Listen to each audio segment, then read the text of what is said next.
Looking at the numbers, and for the first 3 months, you all handled about 2.5 million import containers. That's up 14% year over year. So how much of that was retailers and others trying to really bring forward as much as they possibly could ahead of these tariffs?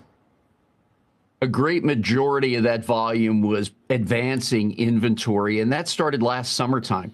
Even during the campaign trail, when folks started talking about tariffs and trade policies, some larger retailers across a variety of sectors and manufacturing folks who were bringing in parts and components started to advance that inventory. So we had about 9 months of a run up here. And then this last burst in March really took us to the end of what we call that inventory look.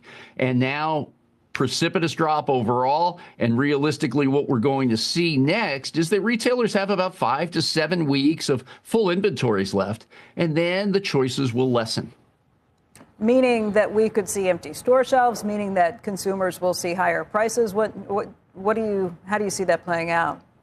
Yeah, a little bit of both. And I don't see a complete emptiness on store shelves or online when we're buying. But if you're out looking for a blue shirt, you might find 11 purple ones and one blue in a size that's not yours. So we'll start seeing less choice on those shelves simply because we're not getting the variety of goods coming in here based on the additional costs in place. And for that one blue shirt that's still left, you'll see a price hike.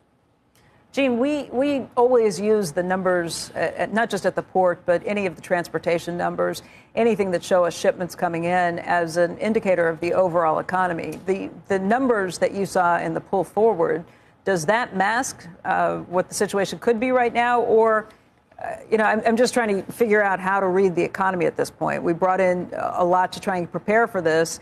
Is there the chance that we'll be able to shift to, containers coming out of Cambodia or Vietnam or other places that will bring that in? I don't know how we read any of this stuff. Yeah, Becky, you're right. And what we will see are a couple of stops in Southeast Asia to profile the vessels that are still in motion, meaning that, again, a great majority of the cargo's coming out of China. It's not now based on this pause by American importers. So those ships are idling. Let's put a call into Haiphong or into Ho Chi Minh City in Vietnam, drop into Southeast Asia before coming here to Los Angeles, and try to fill the vessel up as much as possible. But the real key indicator that I've been looking at is for the month of May arrivals. We'll see 20 canceled sailings. That's about a quarter of the normal arrivals that we have, and therefore this drop will continue throughout the next month.